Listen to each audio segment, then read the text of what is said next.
गणनायकाय गणदैवताय गणाध्यक्षाय धीमहि गुणशरीराय गुणमण्डिताय गुणेशानाय धीमहि गुणातीताय गुणाधीशाय गुणप्रविष्टाय धीमहि एकदन्ताय वक्रतुण्डाय गौरीतनयाय धीमहि गजेशानाय भालचन्द्राय श्रीगणेशाय धीमहि एकदन्ताय वक्रतुण्डाय गौरीतनयाय धीमहि गजेशानाय भालचन्द्राय श्रीगणेशाय धीमहि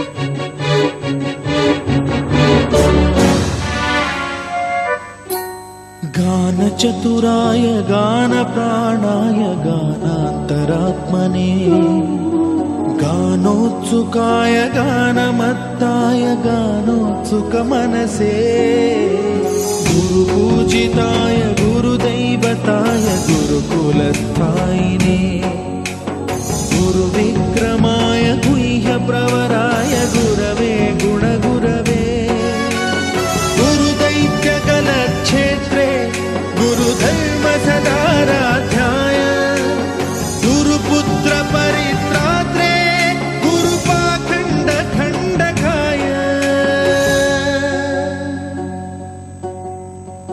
गीतसाराय गीततत्त्वाय गीतगोत्राय धीमहि गूढगुल्फाय गन्धमत्ताय गोजयप्रदाय धीमहि गुणातीताय गुणाधीशाय गुणप्रविष्टाय धीमहि एकदन्ताय वक्रतुण्डाय गौरीतनयाय धीमहि गजेशानाय भालचन्द्राय श्रीगणेशाय धीमहि एकदन्ताय वक्रतुण्डाय गौरीतनयाय धीमहि गजेशानाय भालचन्द्राय श्रीगणेशाय धीमहि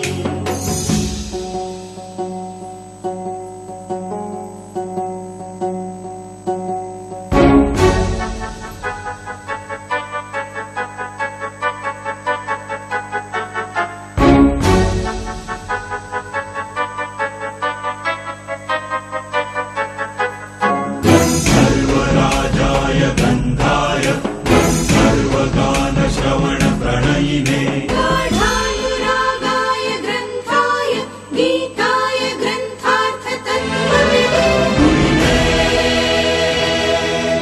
गुणवते गणपतये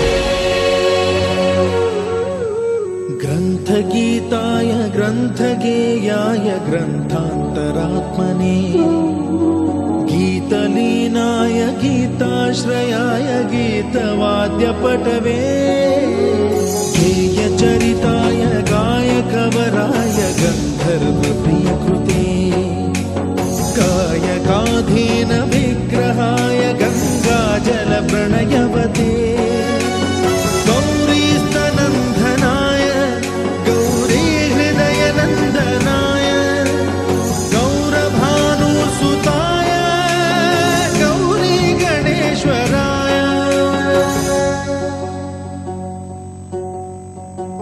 गौरी प्रणयाय गौरी प्रवणाय गौरभावाय धीमहि गो सहस्राय गोवर्धनाय गोपगोपाय धीमहि गुणातीताय गुणाधीशाय गुणप्रविष्टाय धीमहि एकदन्ताय वक्रतुण्डाय गौरीतनयाय धीमहि गजेशानाय भालचन्द्राय श्रीगणेशाय धीमहि एकदन्ताय वक्रतुण्डाय गौरीतनयाय धीमहि गजेशानाय भालचन्द्राय श्रीगणेशाय धीमहि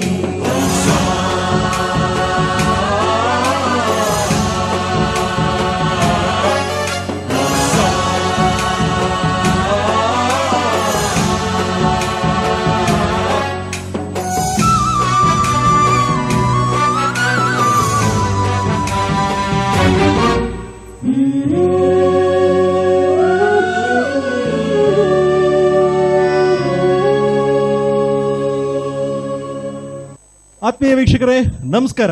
ಸ್ನೇಹಿತರೆ, ಕ್ಯಾಂಪಸ್ ಕಾರ್ಯಕ್ರಮಕ್ಕೆ ತಮ್ಮೆಲ್ಲರಿಗೂ ಆತ್ಮೀಯವಾದಂತಹ ಸ್ವಾಗತ. ಇಂದು ನಮ್ಮ ಚಿತ್ರೀಕರಣದ ತಂಡ ಆನೇಕಲ್ ತಾಲೂಕಿನಲ್ಲಿರುವಂತಹ ಆನೇಕಲ್ ನಗರದಲ್ಲಿರುವಂತಹ ವಿಶ್ವಚೇತನ ಕಾಲೇಜಿಗೆ ಬಂದಿದೆ. ಇಲ್ಲಿ ವಿದ್ಯಾರ್ಥಿಗಳು ಯಾವ ರೀತಿಯಲ್ಲಿ ಪ್ರತಿಭೆಯನ್ನು ಹೊಂದಿದ್ದಾರೆ ಅಂತ ನೋಡೋಣ. ಈಗ ಕಾರ್ಯಕ್ರಮ ಪ್ರಾರಂಭವಾಗ್ತಾ ಇದೆ. ಕ್ಯಾಂಪಸ್ ಕ್ಯಾಂಪಸ್ ಕ್ಯಾಂಪಸ್ ಕ್ಯಾಂಪಸ್ ಮೊದಲನೇ ಸುತ್ತು ಪ್ರಾರಂಭ ಆಗ್ತಾ ಇದೆ. ಪ್ರಶ್ನೆಗೊಂದು ಉತ್ತರ. ಈ ಒಂದು ಸುತ್ತಿನಲ್ಲಿ ಪ್ರಶ್ನೆಯನ್ನ ಕೇಳ್ತೇವೆ. ಆ ಪ್ರಶ್ನೆಗೆ ಯಾವ ರೀತಿಯಲ್ಲಿ ಉತ್ತರವನ್ನ ನೀಡ್ತಾರೆ ಅಂತ ನೋಡೋಣ. ಪ್ರಾರಂಭದಲ್ಲಿ ಕೇಳುವಂತಹ ಪ್ರಶ್ನೆಗೆ ಒಂದೇ ಉತ್ತರವನ್ನ ನೀಡಬೇಕು, ಎರಡನೇ ಸಾರಿ ಉತ್ತರವನ್ನ ನೀಡಬಾರದು. ಜೊತೆಗೆ ಯಾರು ಮೊದಲನೇದಾಗಿ ಕೇಳಿದ ತಕ್ಷಣ ಉತ್ತರವನ್ನು ನೀಡ್ತಾರಲ್ಲ ಅಂತವ್ರಿಗೆ ಬಹುಮಾನ ಇದೇ ಕಾಲೇಜಿನಿಂದ ನೀಡ್ತಿರುವಂಥದ್ದು. ಹಾಗಿದ್ರೆ ಕಾರ್ಯಕ್ರಮ ಪ್ರಾರಂಭವಾಗ್ತಾ ಇದೆ. ಮೊದಲನೇ ಸುತ್ತು ಪ್ರಶ್ನೆಗೊಂದು ಉತ್ತರ. ಮೊದಲನೇದಾಗಿ ಪ್ರಶ್ನೆಯನ್ನ ಕೇಳ್ತಾ ಇದ್ದೇನೆ. ಸಂಸ್ಕಾರ ಕೇಳಿದ್ದೀರಾ? ಏನ್ ಹೇಳಿ ಅದು? ಸಂಸ್ಕಾರ ಅನ್ನುವಂತ ಹೆಸರಿನಲ್ಲಿ ಪುಸ್ತಕವನ್ನು ಬರೆದಿದ್ದಾರೆ. ಇದು ಯಾರು ಬರೆದಂತಹ ಕೃತಿ? ನೋಡೋಣ, ಉತ್ತರವನ್ನ ನೀಡ್ತಾ ಇದ್ದಾರೆ. ದಯವಿಟ್ಟು ಉತ್ತರವನ್ನ ನೀಡಿದ್ರೆ ದಯವಿಟ್ಟು ನಿಮ್ಮ ಮನಸ್ಸಲ್ಲಿ ಇಟ್ಕೊಳ್ಳಿ. ಯಾರು ಉತ್ತರವನ್ನ ಹೇಳಿದಾರ ಹಾಗಾಗಿ ನಾನು ಅಲ್ಲಿ ಉತ್ತರವನ್ನ ಕೇಳ್ತಾ ಇದ್ದಾರೆ. U R Ananthamurthy, Guruprasad, first PU HBA. ಇವ್ರ ಉತ್ತರ ಸರಿಯಾಗಿದೆ. ಈಗ ಮುಂದಿನದಾಗಿ ಪ್ರಶ್ನೆ ಕೇಳ್ತಿರುವಂತದ್ದು. ಈಗ ಕೊಡುವಂತ ಅಕ್ಷರಗಳನ್ನ ವಿಸ್ತರಿಸಿ ಹೇಳಿ. RTE ಏನಿರ್ಬೋದು ನೋಡೋಣ. ಕೈ ಎತ್ತಿ. ಸುಮಾರು ಜನ ಕೈ ಎತ್ತಿದ್ದಾರೆ, ಹಾಗಾಗಿ ಇಲ್ಲಿ ಅವಕಾಶವನ್ನು ಕೊಡೋಣ. Right to education. Right to education. ಉತ್ತರ ಸರಿಯಾಗಿದೆ. ನಿಮ್ಮ ಹೆಸರು? ಮಹೇಶ್. ಏನ್ ಓದ್ತಾ ಇದ್ರೆ ಮಹೇಶ್? Second EBSS. ಉತ್ತರ ಸರಿಯಾಗಿದೆ. ಈಗ ಪ್ರಶ್ನೆಯನ್ನ ಕೇಳ್ತಿರುವಂತದ್ದು, ನಮ್ಮ ಭಾರತದ ಬಗ್ಗೆ ಗೊತ್ತಿದೆಯಾ? ಎಷ್ಟು ಜನ ಗೊತ್ತಿದೆ? ಕೈ ಎತ್ತಿ. ಇಲ್ಲಿ ಕೇಳ್ತಿರುವಂತ ಪ್ರಶ್ನೆ, ಭಾರತದ ಅತಿ ದೊಡ್ಡದಾದಂತಹ ನದಿ ಯಾವುದು? ಅತಿ ಉದ್ದವಾದ ನದಿ ಯಾವುದು ಅಂತ. ಪರವಾಗಿಲ್ಲ, ಸುಮ್ಮನೆ ಕೈ ಎತ್ತುತ್ತಾ ಇದ್ದಾರೆ. ಹಾಗಾಗಿ ಇಲ್ಲಿ ನಿಮ್ಮ ಹೆಸರು? ಮಧು. ಏನು ಓದ್ತಾ ಇದ್ರೆ ಮಧು? First BBM. ಹೇಳಿ, ಏನು ಉತ್ತರ? ನರ್ಮದಾ ಅಂತ ಹೇಳ್ತಾ ಇದಾರೆ. ಸರಿನಾ? ಇಲ್ಲ ಅಂದ್ರೆ ಓಕೆ, ಅದು ಉತ್ತರ ಹೇಳ್ಬಾರ್ದು. ಹಾಗಾಗಿ ಅವಕಾಶ ಕೊಡೋಣ. ಪಾಪ ಅಲ್ಲಿಂದ ಎತ್ಕೋದು ಒಂದು ಎಲ್ರಿಗೂ ಅವಕಾಶ ಕೊಡೋಣ. ಅವಕಾಶ ಪ್ರಯತ್ನ ಮಾಡೋಣ. ಕುಮಾರ್ ಹಿಸ್ಟ್ರಿ ಬಗ್ಗೆ ಓದ್ತಾ ಇದಾರೆ. ಇಲ್ಲಿ ಅಟ್ಲೀಸ್ಟ್ ಯಾಕೆಂತಂದ್ರೆ ಹಿಸ್ಟ್ರಿನಲ್ಲೇನಾದ್ರೂ ಓದಿರ್ಬಹುದಾ ಅಂತ ಈ ಒಂದು ಭೂಗೋಳ ಶಾಸ್ತ್ರವನ್ನ, ಯಾಕಂದ್ರೆ ಶಾಲಾ ಮಟ್ಟದಲ್ಲಿ ಓದಿರ್ತಾರಲ್ಲ. ಹಾಗಾಗಿ ನೈಲದೇ ನಮ್ಮ ಭಾರತದ ಬಗ್ಗೆ ಎಷ್ಟು ಜನ ಗೊತ್ತಿದೆ ಅನ್ನೋದಕ್ಕಿದೆ ಒಂದು ಉತ್ತರ. ನೋಡೋಣ.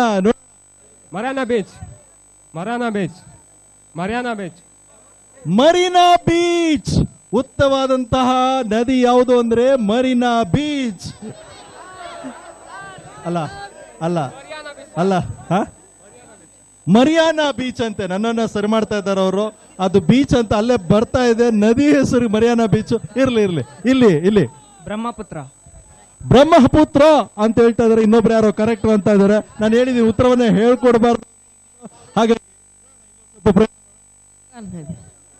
ಗಂಗಾ ನಿಮ್ಮ ಹೆಸರು ಮಹೇಂದ್ರ ಎಂ ಮಹೇಂದ್ರ ಎಂ ಅವರು ಸರಿಯಾಗಿ ಉತ್ತರ ಕೊಟ್ಟಿದ್ದಾರೆ. ಗಂಗಾ ನದಿ ಅನ್ನುವಂಥದ್ದು ಸರಿಯಾದ ಉತ್ತರ. ನಮ್ಮ ಕರ್ನಾಟಕದಲ್ಲಿ ಅನೇಕ ವಿಶ್ವವಿದ್ಯಾಲಯಗಳಿದೆ. ಅದೇ ರೀತಿಯಲ್ಲೇ ಒಂದು ವಿಶ್ವವಿದ್ಯಾಲಯ ಸಂಗೀತ ವಿಶ್ವವಿದ್ಯಾಲಯ. ಸಂಗೀತ ವಿಶ್ವವಿದ್ಯಾಲಯ ಎಲ್ಲಿದೆ? ಈ ಪ್ರಶ್ನೆಗೆ ಉತ್ತರ ನೋಡೋಣ. ಗೊತ್ತಿರೋರು ಕೈ ಎತ್ತಿ ಬನ್ನಿ. ಕಿರಣ್ ವಿ ನಿಮ್ಮ ಹೆಸರು? ಕಿರಣ್ ಕಿರಣ್ ವಿ. ಏನು ಓದ್ತಿದ್ದೀರಾ? ಫಸ್ಟ್ ಬಿ.ಕಾಮ್ ಏನು ಉತ್ತರ ಇದೆ? ಬಿಜಾಪುರ. ಬಿಜಾಪುರ. ನಿಮ್ಮ ಉತ್ತರ ತಪ್ಪಾಗಿದೆ. ಈಗ ನೋಡೋಣ ಇಲ್ಲಿ. Nagesh S B first year PCMCS Shivamogga. Shivamogga ತಪ್ಪು ಉತ್ತರ. ಅವಕಾಶ ನೋಡೋಣ ಇಲ್ಲಿ. ಸ್ವಲ್ಪ ಜಾಗ ಕೊಡಿ. ಬನ್ನಿ. ನಿಮ್ಮ ಹೆಸರು? ಅನಾಥ್ ಸೆಕೆಂಡ್ ಇಯರ್ HBA ಮೈಸೂರು. ಸರಿಯಾದ ಉತ್ತರ. ಮುಂದಿನ ಪ್ರಶ್ನೆ ಕೇಳ್ತಿರುವಂತದ್ದು 2014 ಬ್ರಿಕ್ಸ್ ಸಮ್ಮೇಳನ ಎಲ್ಲಿ ನಡೆಯಿತು? ಬ್ರಿಕ್ಸ್ ಸಮ್ಮೇಳನ ಎಲ್ಲಿ ನಡೆಯಿತು ಅನ್ನೋದ್ರ ಬಗ್ಗೆ ನೋಡೋಣ. ಪಾಪ ಅವ್ರು ಏನೋ ತುಂಬಾ ಸರ್ ಅಂತ ಇದು ಮಾಡ್ತಿದಾರೆ. ಬನ್ನಿ ಪರವಾಗಿಲ್ಲ ಬನ್ನಿ. ಬ್ರೆಜಿಲ್. ಸರಿಯಾಗಿದೆ ಉತ್ತರ. ಬಹುಮಾನವನ್ನ ನೀಡುವಂತಹ ಸಮಯ. ಮುಂದೆ ಬನ್ನಿ. ಪ್ರಶ್ನೆಗೊಂದು ಉತ್ತರ. ಈ ಒಂದು ಸುತ್ತಿನಲ್ಲಿ ಒಬ್ಬರೇ ಒಬ್ರು ನೇರವಾಗಿ ಪ್ರಶ್ನೆಗೆ ಉತ್ತರವನ್ನ ನೀಡಿರುವಂತವ್ರು, ಇನ್ನು ಉಳಿದವರೆಲ್ಲೂ ಕೂಡ ತಪ್ಪು ಉತ್ತರವನ್ನ ಹೇಳ್ತಾ ಕೊನೆಯಲ್ಲಿ ಸರಿ ಉತ್ತರ ಸಿಕ್ಕಿರುವಂತದ್ದು.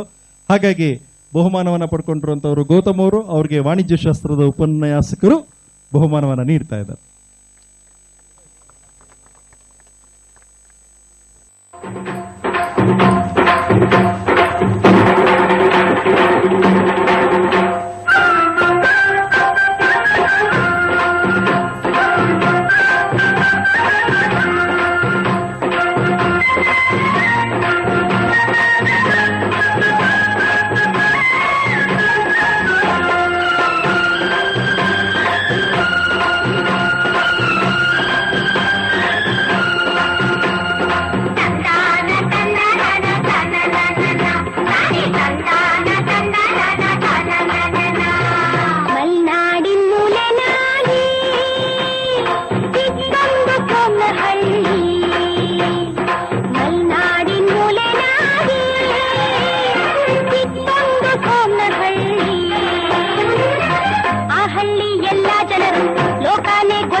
ಈಗ ಮುಂದಿನ ಸುತ್ತನ್ನ ಪ್ರಾರಂಭ ಮಾಡ್ತಾ ಇದ್ದೇವೆ. ನಮ್ಮ ವಿಷಯ ನಿಮ್ಮ ಮಾತು, ನಮ್ಮ ವಿಷಯ ನಿಮ್ಮ ಮಾತು. ಈ ಒಂದು ಸುತ್ತಿನಲ್ಲಿ ವಿಷಯವನ್ನ ಕೊಟ್ಟಿದ್ದೇವೆ. ಆ ವಿಷಯಕ್ಕೆ ಸಂಬಂಧಪಟ್ಟಂತೆ ನಮ್ಮ ವಿದ್ಯಾರ್ಥಿಗಳು ಯಾವ ರೀತಿಯಲ್ಲಿ ತಮ್ಮ ಪ್ರತಿಭೆಯನ್ನ ವ್ಯಕ್ತಪಡಿಸ್ತಾರೆ ಅಂತ ನೋಡೋಣ. ಇದು ಮಾತಿನ ಪ್ರತಿಭೆ. ಹಾಗಿದ್ರೆ ಈ ವಿಷಯದಲ್ಲಿ ಎಷ್ಟೆಲ್ಲ ಮಾತಾಡ್ತಾರೆ ನೋಡೋಣ. ಪ್ರಾರಂಭದಲ್ಲಿ ಯಾರು ಮಾತನಾಡೋದಕ್ಕೆ ಸಿದ್ಧರಾಗಿದ್ದೀರಾ? ಈಗಾಗಲೇ ಕೈ ಎತ್ತಾ ಇದ್ದಾರೆ. ಬನ್ನಿ ನಿಮ್ಮ ಮುಂದೆ ಬನ್ನಿ. ಮೊದಲನೇದಾಗ ಅವ್ರು ಕೈ ಎತ್ತಿದ್ರು, ಅದಕ್ಕೋಸ್ಕರ ಅವ್ರಿಗೆ ಮೊದಲನೇದಾಗ ಅವಕಾಶ. ಬನ್ನಿ ಮುಂದೆ. ನಿಮ್ಮ ಹೆಸರು? ಹೇಮಂತ್ ಕುಮಾರ್, ಏನು ಓದ್ತಾ ಇದ್ದೀರಾ? Final year BCA. ತಗೊಳ್ಳಿ ಒಂದು ವಿಷಯನ ಇಂದಿನ ವಿದ್ಯಾರ್ಥಿಗಳಲ್ಲಿ ಓದು. ಮಾತಾಡಿ. ಈಗ ನಿಮ್ಮ ಸಮಯ ಆರಂಭ ಆಗ್ತಾ ಇದೆ. ಹಿಂದೆ ವಿದ್ಯಾರ್ಥಿಗಳು ಏನು ಅಚೀವ್ಮೆಂಟ್ ಮಾಡಬೇಕಾದ್ರೆ ಓದ್ತಾ ಇದ್ರು. ಇವಾಗ ಕೇವಲ ತಮ್ಮ ಎಜುಕೇಶನ್ ಏನಕ್ಕೆ ಅಂದರೆ ಮುಂದೆ ಕೆಲಸ ತಗೊಂಡು ತಾವು ಬದುಕೋಕ್ಕೋಸ್ಕರ ಓದ್ತಾ ಇದ್ದಾರೆ. ಎಷ್ಟು ತಮ್ಗೆ ಎಷ್ಟು ಸಬ್ಜೆಕ್ಟ್ಸ್ ಇದೆಯೋ ಅಷ್ಟು ಮಾತ್ರ ಓದ್ತಾ ಇದ್ದಾರೆ. ಬೇರೆ ಕಡೆ ಯಾವುದು ಹೆಚ್ಚಿನ ಅವ್ರಿಗೆ ಗಮನ ಇಲ್ಲ. ಕೆಲವು ಸ್ಟೂಡೆಂಟ್ಸು ಬರೀ ಅವ್ರಿಗೆ ಔಟ್ಸೈಡ್ ನಾಲೆಡ್ಜ್ ಏನೂ ಇಲ್ಲ, ಬರೀ ಇನ್ಸೈಡ್ ನಾಲೆಡ್ಜ್ ಮಾತ್ರ.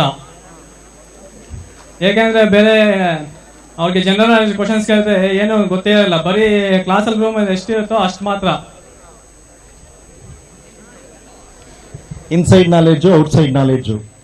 ಹಾಗಾಗಿ ಸಮರಿನ ವಿದ್ಯಾರ್ಥಿಗಳಿಗಿರೋದು ಯಾವ knowledge? Inside knowledge only. Inside knowledge ಅಂದಮೇಲೆ ಎಲ್ರಿಗೂ ಇನ್ಸೈಡ್ ಜಾಸ್ತಿ ಇದ್ದೇ ಇರುತ್ತಲ್ವಾ? ಇವತ್ತು ಓದು ಜಾಸ್ತಿ ಇದೆ ಅನ್ಸುತ್ತೆ, ಕಡಿಮೆ ಇದೆ ಅನ್ಸುತ್ತೆ? ಕಡಿಮೆ ಇದೆ ಅನ್ಸುತ್ತೆ. ಯಾವ ರೀತಿ ಓದು? ಕೆಲಸಕ್ಕೋಸ್ಕರ ಮಾತ್ರ ಓದ್ತಾ ಇದ್ದಾರೆ, ನಾಲೆಡ್ಜ್ಗೋಸ್ಕರ ಓದ್ತಾ ಇಲ್ಲ ಯಾರು. 100% ರಿಸಲ್ಟ್ಗೋಸ್ಕರ ಕೆಲವರು ಮಾತ್ರ. ಕೆಲವರು ಮಾತ್ರ. ಧನ್ಯವಾದಗಳು. ಈಗ ನೋಡೋಣ ಮುಂದಿನದಾಗಿ ಯಾರು ಮಾತಾಡೋದಕ್ಕೆ ಸಿದ್ಧರಾಗಿದ್ದಾರೆ ಅಂತ ಅಂದ್ಬಿಟ್ಟು ಕೈ ಎತ್ತಿ. ಈ ಕಡೆ ಅವಕಾಶಗಳು ಕೊಂಡೆ. ಬನ್ನಿ, ಹಿಂದೆ ಇರೋರು ಮುಂದೆ ಬನ್ನಿ. ನಿಮ್ಮ ಹೆಸರು? ಸಂದೀಪ್. ಹೇಳಿ ಸಂದೀಪ್, ಏನು ಓದ್ತಿದ್ದೀರಾ? Second year BCA. ತಗೊಳ್ಳಿ ವಿಷಯನ.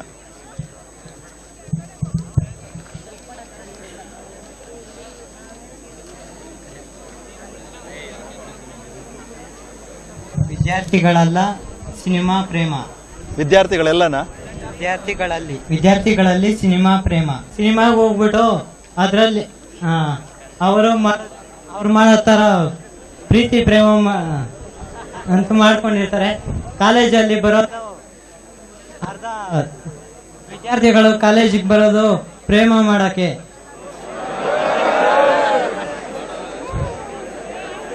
ಪ್ರೀತಿ ಪ್ರೇಮ ಅಂತ ಮಾಡೋದಕ್ಕೋಸ್ಕರ ಕಾಲೇಜ್ ಬರ್ತಾ ಇದಾರೆ ಅಂತ ಹೇಳ್ಬಿಟ್ಟವ್ರ. ನೀವು ಅವ್ರಿಗಿನ್ನ ಪ್ರೀತಿ ಮಾಡ್ತೀರಿ? ಯಾರನ್ನೂ ಇಲ್ಲ. ಮತ್ತೆ ಕಾಲೇಜ್ ಹುಡುಗರಲ್ಲಿ ಬರ್ತಾರೆ ಅಂತ ಹೇಳಿದ್ರಲ್ಲ? ಕೆಲವರು ಮಾತ್ರ. ಕೆಲವರು ಮಾತ್ರ. ಅದ್ರಲ್ಲಿ ನೀವು ಸೇರಿದ್ದೀರಾ? ಇಲ್ಲ. ಬೇರೆ ಯಾರು? ಅದಕ್ಕೆ ಅಡಿಕ್ಟ್ ಆಗಿರ್ತಾರೆ. ಅವರು ಅಡಿಕ್ಟ್ ಆಗಿರ್ತಾರೆ. ಹಾಗಿದ್ರೆ ನೀವು ಯಾರ್ಯಾರನ್ನ ಅಡಿಕ್ಟ್ ಆಗಿರೋರು ನೋಡಿದಿರಾ? ಕೆಲವರು ನೋಡಿದ್ದೀರಾ? ಓದ್ ಹೆಂಗಿದೆ ಅವ್ರದ್ದು? ಓದ್ ಹೆಂಗಿದೆ ಅವ್ರದ್ದು? ಓದು ಕಡೆ ಕೂಡ ಗಮನ ಚೆನ್ನಾಗಿ ಕೊಟ್ಟಿರ್ತಾರೆ. ಅಂದ್ರೆ ಪರವಾಗಿಲ್ಲ. ಒಟ್ಟಲ್ಲಿ ಕಾಲೇಜ್ ದಿನಗಳಲ್ಲಿ ಹೆಂಗೋ ಪ್ರೀತಿ ಪ್ರೇಮ ಅಂತ ಮಾಡ್ಕೊಂಡಿರ್ಬೋದು, ಏನ್ ತೊಂದರೆ ಇಲ್ಲ. ಯಾಕೆ ಚೆನ್ನಾಗಿ ಓದ್ತಾರಲ್ಲ. ಅದ್ರ ಮುಂದಕ್ಕೆ ನೀವು ಪ್ರೇಮ ಮಾಡ್ತೀರಾ ಅಂತ ಅರ್ಥ ಆಯ್ತು. ನೋಡಿ, ನೀವೆಲ್ಲ ನೋಡ್ತಿದ್ದೀರಾ, ನೀವೆಲ್ಲ ಕೇಳ್ತಾ ಇದೀರಾ ಅಂತ ಹುಡುಗ ಎಷ್ಟು ನಾಚಿಕೆ. ಆಮೇಲೆ ನಿಧಾನ ಕೇಳುವಂತೆ ನನ್ಗೆ, ಸರಿನಾ? ಈಗ ಮುಂದಿನದಾಗಿ ಮಾತಾಡೋದಕ್ಕೆ ಸಿದ್ಧರಾಗಿದ್ದಾರೆ. ಬನ್ನಿ ಮುಂದೆ. ನನ್ನ ಹೆಸರು Keshava S, final year BCA.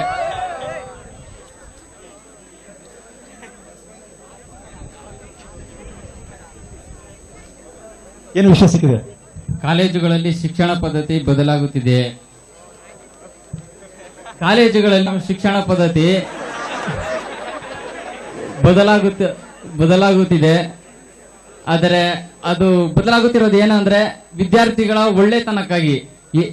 ಕಾಲೇಜಿನಲ್ಲಿ ಒಂದು ಮ್ಯಾನೇಜ್ಮೆಂಟ್ ಏನೇ ಒಂದು ಉದ್ದೇಶ ಇಟ್ಕೊಂಡು ಮಾಡಿದ್ರು ಅದು ವಿದ್ಯಾರ್ಥಿಗಳಿಗೆ ಡೈರೆಕ್ಟ್ ಆಗಿ ಅಳವಡಿಸುತ್ತೆ ಅಂತ ಹೇಳ್ಬೋದು.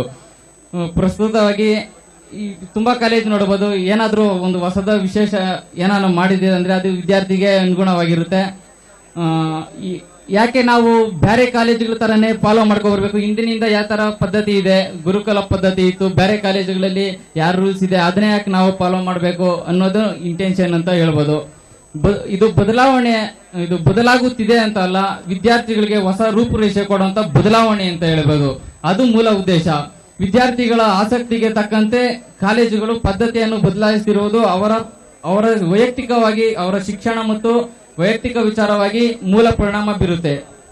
ವಿದ್ಯಾರ್ಥಿ ಓದಿನೊಂದಿಗೆ ಬೇರೆ ರೀತಿಯ ಆಸಕ್ತಿಯನ್ನು ಹೊಂದಿರುತ್ತಾನೆ. ಕಾಲೇಜಿನ ಬದಲಾವಣೆಯ ರೂಲ್ಸ್ಗಳು ಅವನ ವೈಯಕ್ತಿಕ ವಿಚಾರಕ್ಕೂ ಸಂಬಂಧಪಡುತ್ತದೆ ಅಂತ ಹೇಳಕ್ ಇಷ್ಟಪಡ್ತೀನಿ. ಎಲ್ಲ ಅನುಕೂಲನೇ ಹೇಳಿದ್ರಿ, ಅನಾನುಕೂಲ ಏನಿಲ್ವಾ? ಅನುಕೂಲ ಆಗುವಾಗ ಅನಾನುಕೂಲ ಏನ್ ಬೇಕು?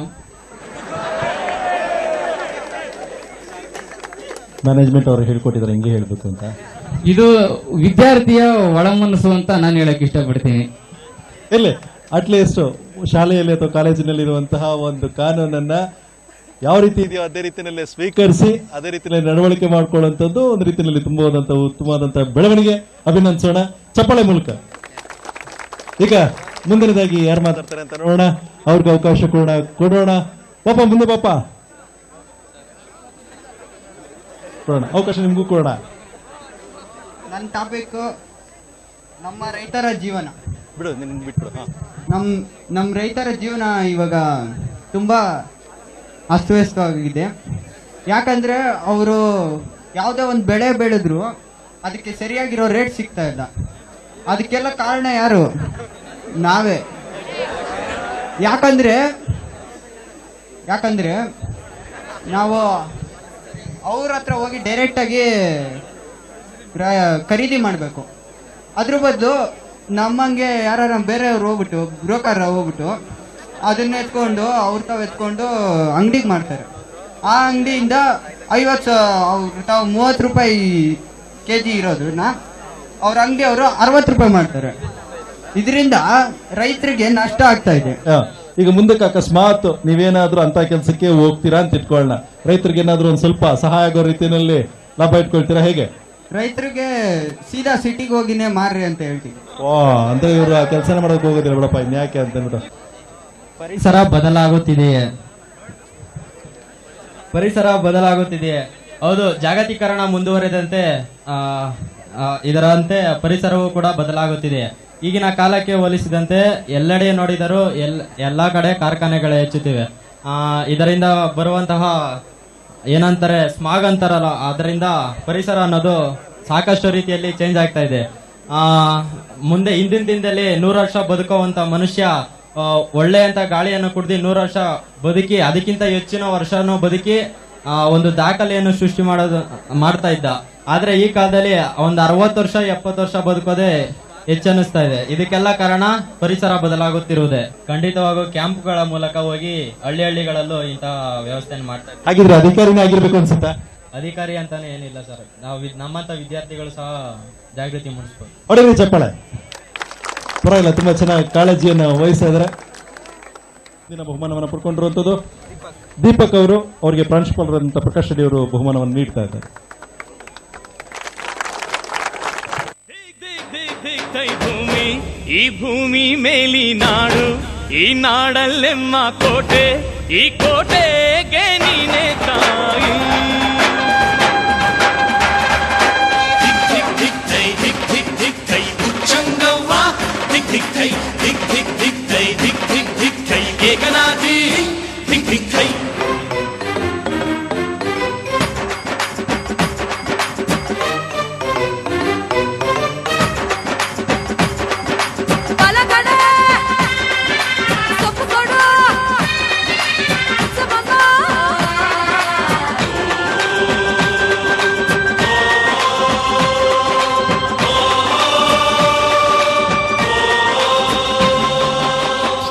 ಪಾದಕ್ಕೆ ಇದು ಬಲೆ ಇಷ್ಟ, ಈ ಪಾದ ಥೈ ಥೈ ಅಂದರೆ ಸುರಗಣ, ಆ ಸುರಗಣದ ಕೈಗಳು ಕೋಟಿ, ಆ ಕೋಟಿ ಆಯುಧ ಕುಣಿವವು ಎದ್ದು, ಇನ್ನು ಎದ್ದು ಹೊರಟರೆ ತಾಯಿ ರಕ್ಕಸರಿಗೆ ಯಮಗಂಡ.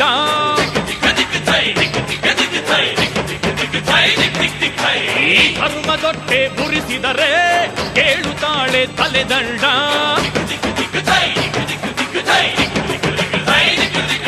ಈ ಧರಣಿಗೆಲ್ಲ ಸಿಂಹದ ನಾಲಿಗೆಯ ದಿಕ್ ಥೈ ಥೈ ಹಾಸಿ ತೊಳೆವಳು ರಕ್ತದ ಮೈಲಿಗೆಯ. ದಿಕ್ ದಿಕ್ ದಿಕ್ ದಿಕ್ ಥೈ ಭೂಮಿ, ಈ ಭೂಮಿ ಮೇಲಿ ನಾಡು, ಈ ನಾಡಲ್ಲೆಮ್ಮ ಕೋಟೆ, ಈ ಕೋಟೆಗೆ ನೀನೆ ತಾಯಿ.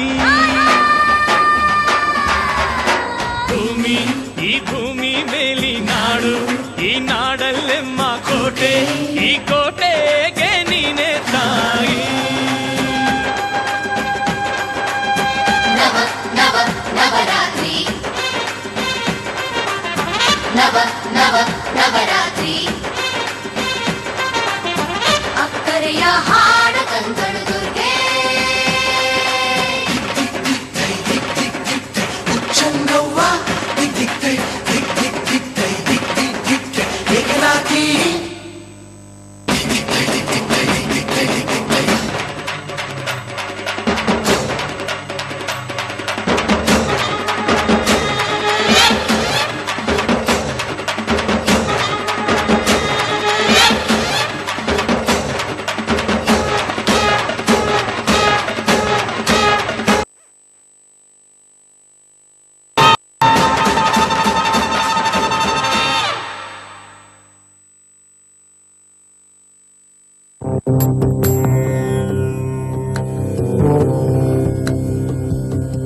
In modern time, Mahatma Gandhi is, I think, rich, very precious for the non-violence himself. Also, implement in national freedom struggle, independence struggle.